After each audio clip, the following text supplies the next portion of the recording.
Música Recomeço.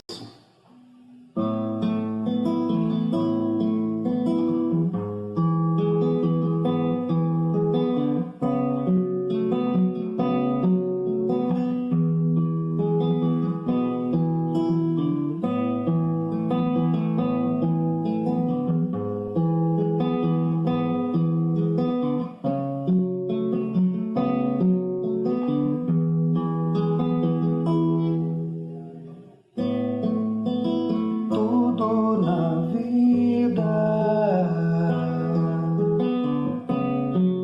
tem uma razão de ser. Sigo o meu caminho, não tenho nada a temer. Vou alcançar estrelas com as mãos, ouvir o som do vento,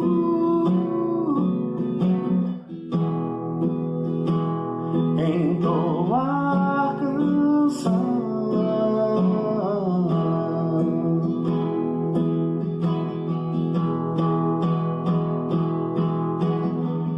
Não quero olhar pra trás e pensar em tudo que vivi. Afinal de contas, cada dia é um recomeço de uma história sem fim.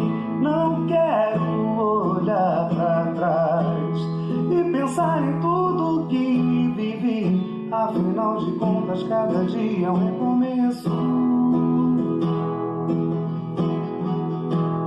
de uma história sem fim. Oh, oh, oh,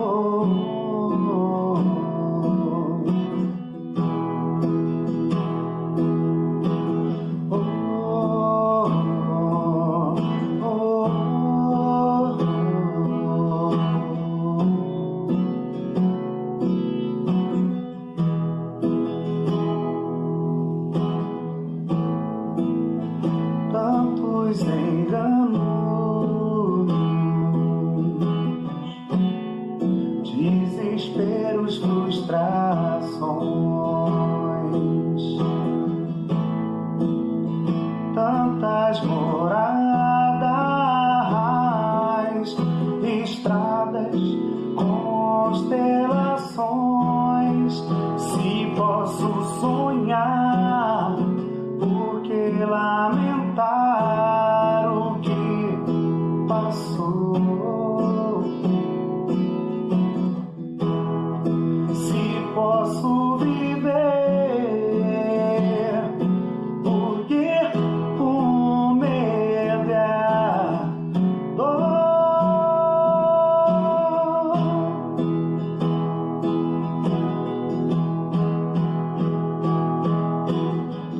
Não quero olhar pra trás e pensar em tudo que vivi. Afinal de contas, cada dia é um recomeço de uma história sem fim. Não quero olhar pra trás e pensar em tudo que vivi. Afinal de contas, cada dia é um recomeço de uma história sem fim. Oh, oh, oh, oh,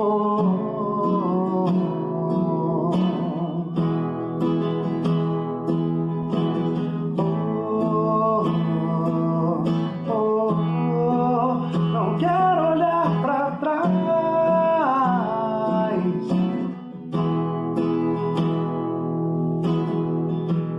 de uma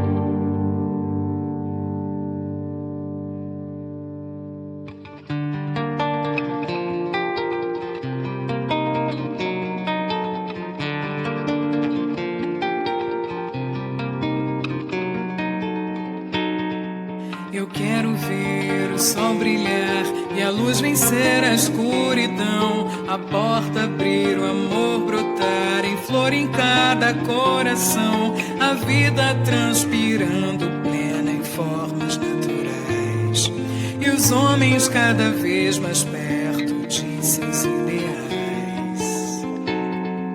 Eu quero a paz em cada olhar, um riso aberto a oferecer, a minha mão e a tua mão, edificando a comunhão. E quando olhar então a desde a vida eu possa ver mais brilho e menos fome, mais ventura em cada ser. Urge saber como posso servir, retirar as pedras do caminho.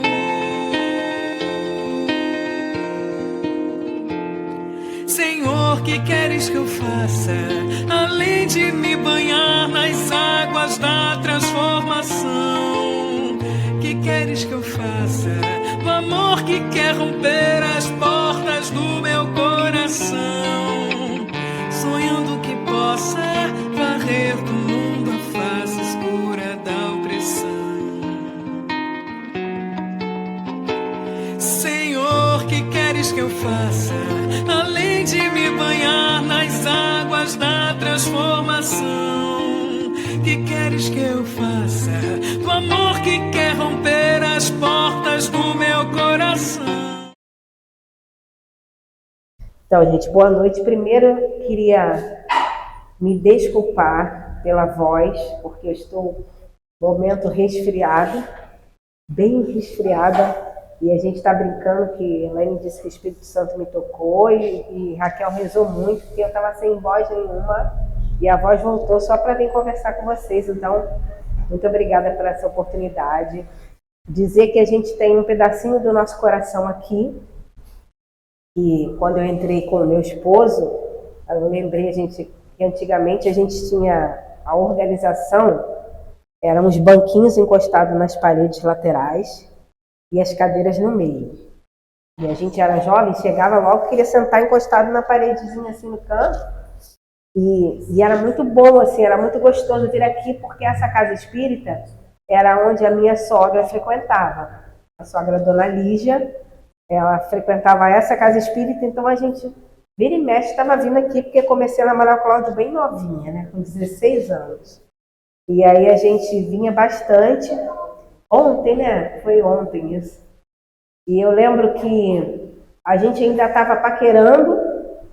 É bom a gente contar essas histórias, para a gente ver o quanto o movimento espírita também traz isso para a gente, até porque a gente está falando de juventude, né? E o futuro dessa juventude. E eu lembro que a gente estava no mês de Kardec, e aí era palestra, cada dia era numa casa espírita, né? Cada semana. E era específica. E aí eu lembro que a gente estava no mês de Kardec, e a gente sentou ali, e o Cláudio segurou a minha mão, e aí uma amiga nossa veio e sentou no meio e falou: não vamos ficar de mão dada aqui nessa reunião, não. Eu lembro muito engraçado dessa cena, até hoje eu lembro disso. Só o momento de recordar, para a gente lembrar. Já que a gente está falando assim, juventude, para onde vamos, né? É bom que a gente tenha esse olhar assim, para onde vamos? Então, eu queria começar fazendo uma pergunta para vocês. Por exemplo, se eu estivesse vindo para cá, para o amor à verdade, estou vindo. Aí parei no meio do caminho. Não sei bem como é que eu chego. Aí ligo para Pablo e falo: Pablo, como é que eu chego aí? Qual a pergunta que você vai fazer para mim, Pablo? Você está onde? Obrigada. Você está onde? Então, para saber onde eu vou caminhar, eu tenho que saber onde é que eu estou. Então, esse é o primeiro pensamento que a gente tem que ter. E apesar de nós sermos jovens há um pouco mais de tempo, vamos pensar nos nossos jovens que convivem conosco, que a gente conhece, da sociedade, mas também em nós mesmos. De onde eu estou? Eu tenho que pensar em que lugar eu estou para ir para onde estarei indo. Porque se eu não sei onde eu estou, não vai adiantar nada. A gente também pode lembrar aquela frase famosa da história da Alice no País das Maravilhas, quando a Alice chega num lugar e pergunta para aquele gato: para qual caminho eu vou? Aí ele fala: você quer ir para onde? Ela: não sei. Ele falou: se você não sabe para onde você quer ir, qualquer caminho serve. Então, quando a gente pensa sobre a juventude, a gente pensa o quanto às vezes falta para o jovem 2 momentos: saber para onde eles querem ir, qual caminho eles vão seguir e onde eles estão, para dali de onde eles estão partir e continuar a seguir. Quando nós éramos jovens, há pouco tempo atrás, nós tínhamos muitas perspectivas de vida futura. Certamente pensamos muitas coisas. Dentre todas as coisas que pensamos, a gente sempre tinha um pensamento ligado no Cristo, porque a gente vivenciava o Evangelho do Cristo na mocidade, nos grupos jovens, e vivenciar o Evangelho do Cristo é algo extremamente transformador e incomodativo. Pode não parecer, mas é verdade. O Evangelho nos incomoda. Por que o Evangelho nos incomoda? Porque ele tira a nossa zona de conforto. Quando você lê no Evangelho que Jesus estava lá, crucificado, sendo assassinado, vamos pensar assim, Jesus foi assassinado brutalmente. E quando ele estava na cruz, sendo assassinado brutalmente, o que ele nos ensinou? Muitas coisas, né? Mas o que mais forte Jesus nos ensinou na cruz? Perdão. Jesus, na hora que está morrendo, assassinado, ele fala: Senhor, perdoa, eles não sabem o que fazem. Ele perdoa, mas ele perdoa, a gente brinca que fala, vou desenhar para a gente entender. Jesus mais que desenha, ele exemplifica. Então ele mostra o que de fato é o perdão. Então você imaginar que você tem que perdoar uma pessoa, quando Jesus falava, perdoe vossos inimigos, e aí naquele momento que ele está morrendo, ele perdoa os inimigos, é uma coisa que incomoda, né, gente? É difícil para a gente imaginar uma situação dessa. Então, quando você é jovem, ouvir o Evangelho, vivenciar e aprender é muito incomodativo. Porque é muito contrário àquilo que você quer. Porque quando a gente é jovem, a gente reencarna, né? Vivencia a experiência da infância, e aí chega na juventude. E a juventude é aquele boom de eclosões em que você meio que não sabe ainda se vai ou se fica. É aquele momento que a gente fala que a panela começa a borbulhar, mas não levanta muita tampa. Fica aquele borbulhinho assim na panela que não levanta muita tampa. Não sabe se joga a tampa longe, se deixa a tampa ali. A juventude é isso. É esse ímpeto de você saber o que você vai fazer. E nesse ímpeto, nós vivenciamos tantas coisas diferentes. E o Evangelho, ele tem esse papel de nos fortalecer, mas também ele tem o papel de nos incomodar. E a gente só muda quando a gente está incomodado. Eu trouxe alguns livros, né, como referência, lembrando que uma das grandes bênçãos da doutrina espírita é: quem está aqui na frente não é porque sabe mais que os outros, não. É porque é mais sem vergonha e porque se propôs a ler um pouco mais ou estudar um pouco mais sobre aquilo. Então, a doutrina espírita, qualquer um de nós que se dedicar, se estudar, frequentar, ele pode falar, ele pode dar palestra, ele pode fazer estudo. Então, não é uma coisa designada apenas a alguns escolhidos. Então, assim, estar aqui, para mim, é uma bênção, porque hoje eu estou usando a minha voz para o bem, né? Porque eu acho que eu usei muito a minha voz para o mal. Agora chegou a hora de usá-la para o bem. Esse livro chama Educação dos Sentimentos. É de Jackson de Camargo. Esse livro é bem velhinho, está bem rabiscadinho, que eu adoro ele. E aí eu trouxe um capítulo que fala a mudança de paradigmas. Eu vou ler só um trechinho para a gente. Acontece que cada um carrega consigo uma gama de experiências próprias, reunida nas várias etapas palingenésicas, ou seja, do nosso passado, né, de seu espírito. Trazem componentes atávicos próprios e diferentes. São os paradigmas enraizados que norteiam nossa conduta perante a vida. Então, ele está dizendo que todos nós temos, isso aqui é do ponto de vista psicológico, né, gente? Então, todos nós temos os paradigmas, que são aquelas coisas que ficam enraizadas em nós e que nós criamos um pré-conceito, uma pré-visão de algo que vai acontecer. E eu quero que a gente seja muito honesta aqui. Aproveitar que hoje não tem nem um jovenzinho mais jovem que a gente. Ninguém tem nenhum paradigma de que jovens não são capazes ou que jovens não vão dar para nada. Ninguém tem. Pense aí.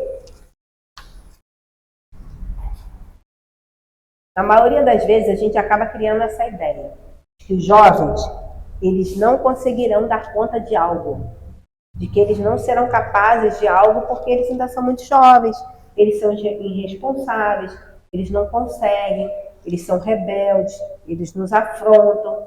Então a gente começa a criar um paradigma de que eles não serão capazes de, ou um paradigma de que serão capazes de, que é um outro olhar sobre aquilo. Digamos assim, se a gente tem filhos jovens, ou sobrinhos, ou evangelizandos, a gente fala, não, esse menino é ótimo, você vai ver, ele vai ser do colegiado, presidente, agora quase nenhuma casa tem presidente, né? Mas do colegiado dessa casa, ele vai ser médico, ele vai ser professor, ele vai ser... E a gente começa a criar um paradigma, ou muito para um lado, ou muito para o outro, não deixando que esse jovem tenha a liberdade de escolha, que é uma coisa que a gente recebeu de Deus, né?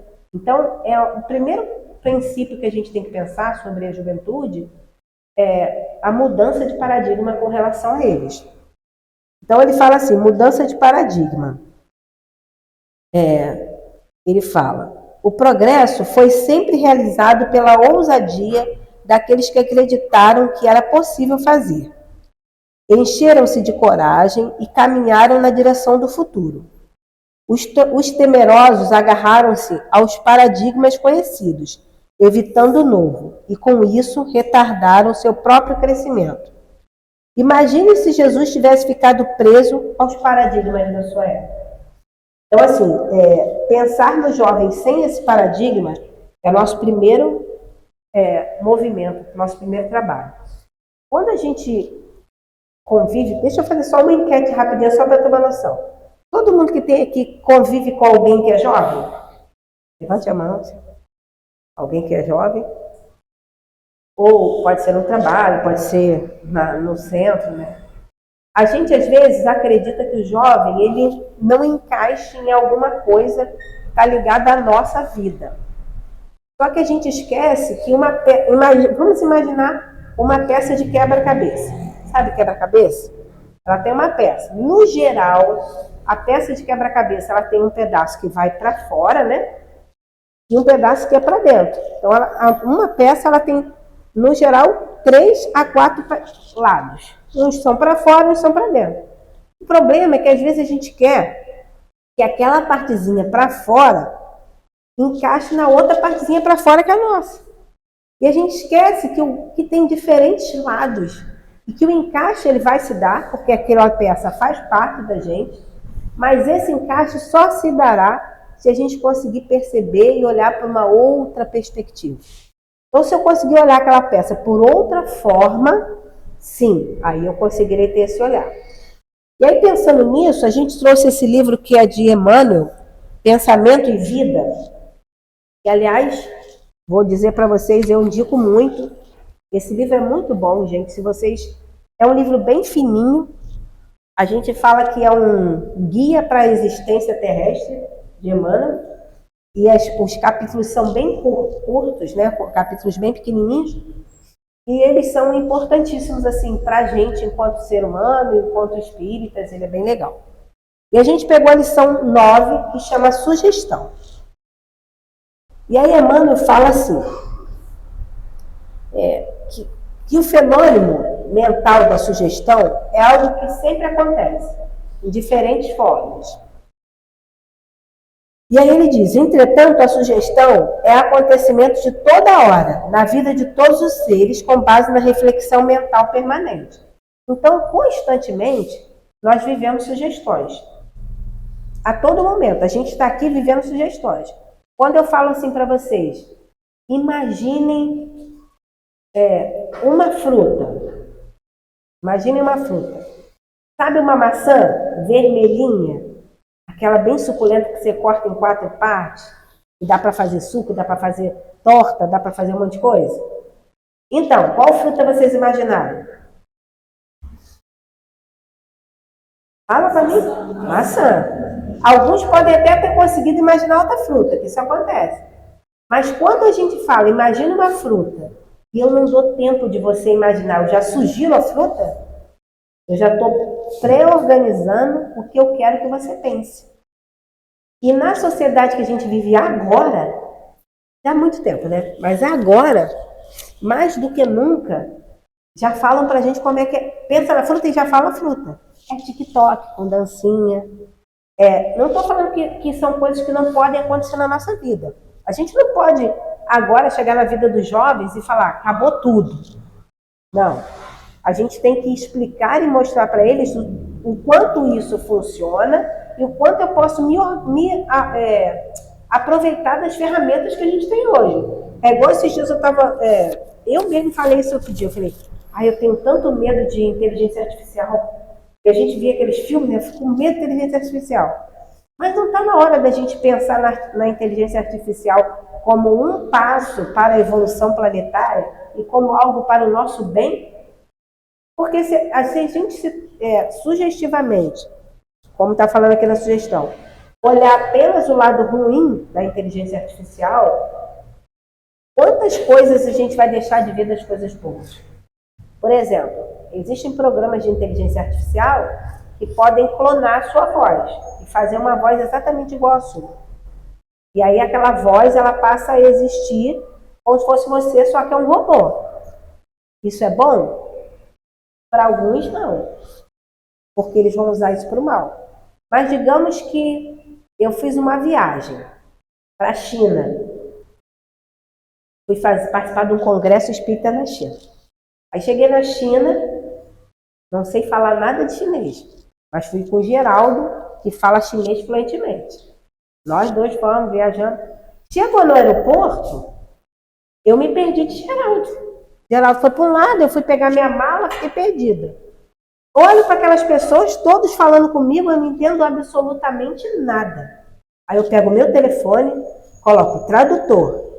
Aí falo em português, e o meu telefone traduz e fala para o chinês. Eu estou procurando Geraldo, um cara de óculos. Tá cheio de mala ele. Aí ele vai escutar, vai me responder em chinês e o telefone vai traduzir para mim em português. O Geraldo foi lá, aquele cara cheio de mala, tá lá, perto do banheiro. Então, aquele movimento de inteligência artificial, de um programa, ele fez o quê? Salvou minha vida. Você imagina? Se eu não tivesse isso, como é que eu ia viver na China? Até eu dizer que eu estava perdida, imagina quanto tempo eu ia ficar lá. Então, assim, é olhar para a mudança com um olhar diferente. E esse olhar diferente, que a gente às vezes tem dificuldade de ter, o jovem tem pra caramba. O jovem tem o olhar diferente para a diferença com lupa. Ele usa uma lupa para olhar o diferente. Para o jovem, tudo bem você usar qualquer tipo de roupa. Para o jovem, tudo bem você usar piercing, você ter tatuagem, você ter relações homoafetivas. E para nós, adultos, tudo bem isso tudo? Será? Então, será que a gente está tendo qual olhar para esse jovem para esperar o futuro dele? Como vai ser esse futuro se nós estamos vivendo ao lado dele e hoje nós não falamos para ele o que é melhor ou o que é o caminho? Não o que é melhor, porque às vezes o que é melhor para mim não é melhor para ele. Por exemplo, para mim, o melhor é um peixinho assado. Adoro. Mas para a Isabela, que tem 16 anos e é minha filha, melhor uma batatinha no forno, porque ela é vegetariana. Então, assim, o que é melhor para mim não significa exclusivamente que é melhor para ele. Então, o nosso parâmetro de melhor sempre vai ser o Cristo. Para nós, o exemplo maior sempre vai ser o Cristo. E esse olhar, ele tem que também ser para o jovem. Mas para o jovem ter o olhar de que o Cristo é o melhor e é o parâmetro, eu não posso criar uma imagem de um Cristo que é muito diferente daquilo que ele é. Ele foi e que ele é até hoje. Porque o Cristo, ele não fazia diferenças. Quando a gente lê os evangelhos, você observa o Cristo andando com todo tipo de pessoa. Não fazia diferença para ele Se era rico, se era pobre, se era baixo, se era alto, se era o cara que matava todo mundo, que era o chefe da guarda, se era uma prostituta, se era uma pessoa que estava com uma doença de pele, que chamava lepra na época. Nada disso importava para Jesus, porque Jesus olhava os olhos. Então, continuando aqui a nossa fala sobre influência, Emmanuel fala assim: a força mental pura e simples, carreando a ideia por imagem viva, a sugestão, como a eletricidade, o explosivo, o vapor e a desintegração atômica.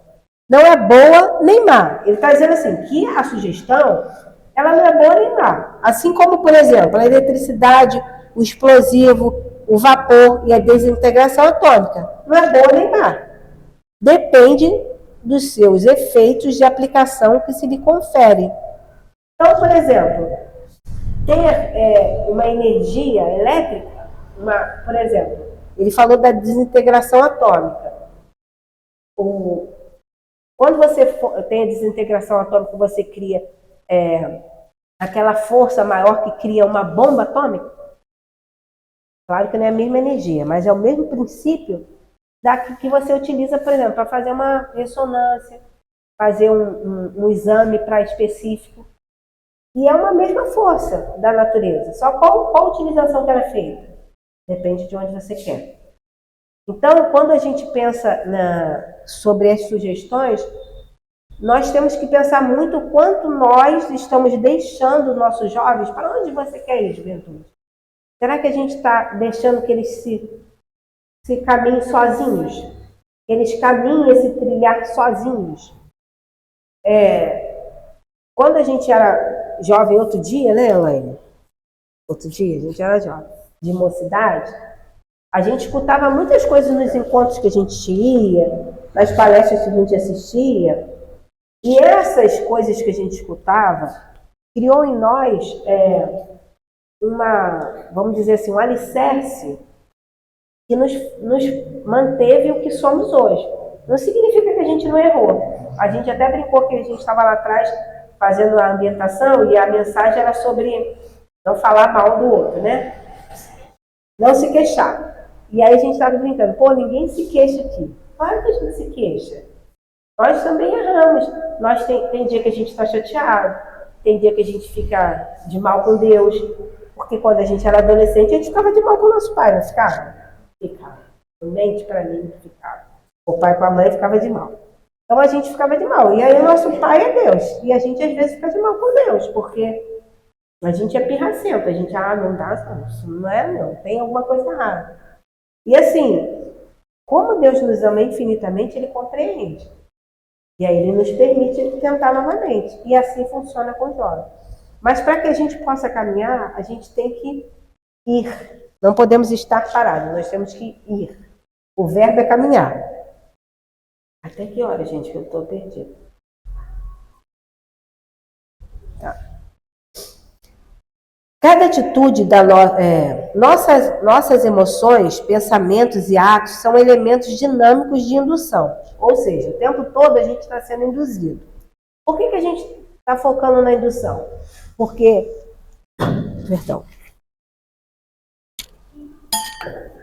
Tinha água, deixa eu beber uma golinha de água aqui.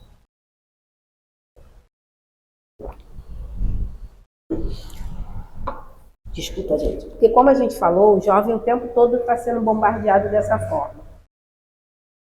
Nossos filhos o tempo todo estão sendo bombardeados assim. É importante que eles tenham esse alicerce.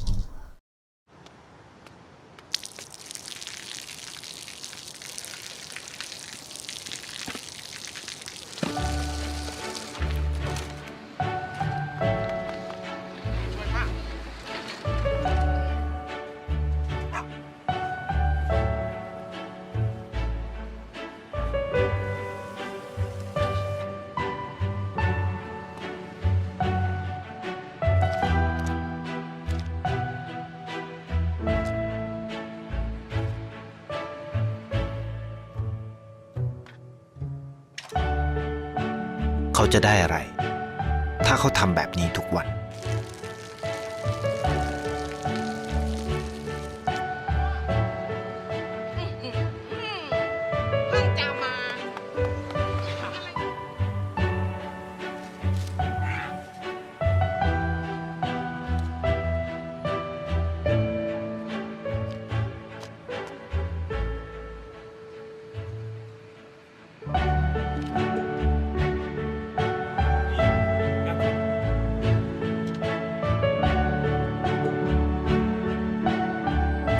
เขาจะไม่ได้อะไรเลย ไม่ได้รวยขึ้น ไม่ได้ออกทีวี ไม่มีใครรู้จัก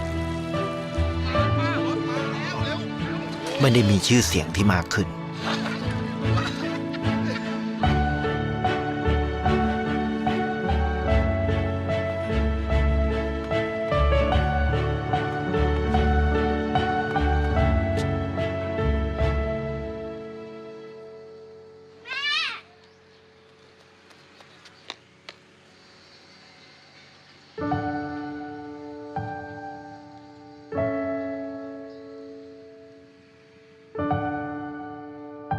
เพราะสิ่งที่เขาได้ คือได้แค่ความรู้สึก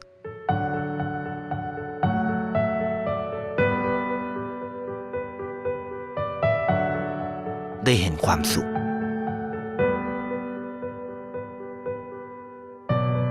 ได้เข้าใจ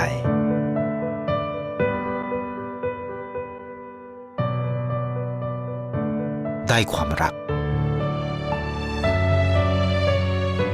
ได้ในสิ่งที่เงินซื้อไม่ได้ ได้โลกที่สวยงามกว่าเดิม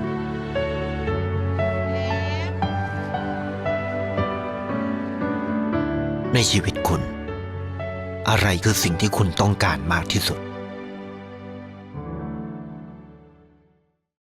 A gente vê, como vocês falaram, assim, não precisa de muito. Ele não era um jovem rico. Ele não fez coisas mirabolantes. Coisas do seu dia a dia, ajudar uma pessoa. E esse movimento cria um ciclo, como Geraldo falou. Então as pessoas começam a ajudar, começam a sorrir, mudam o olhar. E certamente essas pessoas conseguem ter um outro olhar agora para outras pessoas.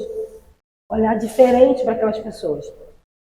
E essa é a grande importância desse movimento da juventude para onde vamos. É mostrar que pode ser no mínimo que a gente consegue uma coisa muito maior.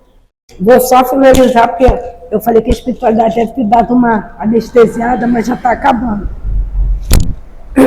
Então, assim, só para a gente ter esse olhar de que quando a gente pensa num tema como esse, assim, qual o futuro da nossa juventude? Primeiro, esquecer os paradigmas de que ou eles não podem ou eles podem muito. Segundo, dar uma diretriz. E para a gente, a nossa diretriz sempre vai ser o Cristo. E terceiro, deixar que eles vivam pelas suas próprias pernas. Comparando ao lado, mas deixar que eles vivenciem as suas experiências. Porque nós, hoje, somos o que somos porque vivemos experiências. Erramos, aprendemos, caímos, levantamos. Então isso também é importante para os jovens. Mas mais importante de tudo é saber que a gente está ali ao lado. Se eles precisarem, estaremos lá. Como evangelizadores, como pais, como mães, como tios, sempre estaremos lá. Isso é fundamental para qualquer jovem. E para finalizar, vamos só ler esse finalzinho. Somos assim responsáveis pela nossa ligação com as forças construtivas do bem ou com as forças perturbadoras do mal. Dessa forma, vamos sempre tentar nos conectar, lembrando que o encaixe do quebra-cabeça tem diferentes partes. É importante a gente observar qual é a parte que a gente precisa encaixar. Agradecer muito e pedir desculpa novamente, porque a gente veio com todo carinho, mas às vezes é mais forte do que a gente, né? O corpo físico, às vezes não dá conta de aguentar o resfriado tão assim. Então, que Jesus nos ampare. Podem ir nos visitar lá no Selva. Agora a gente mora em Campo Grande. A gente frequenta o Selva, que é na rua Vitor Alves, 226. É a rua do Teatro Arthur Azevedo. A gente vai ser uma honra receber vocês lá. A gente trabalha com a mocidade aos sábados. E lá tem palestra quase todo dia. Muito obrigada, tá, gente?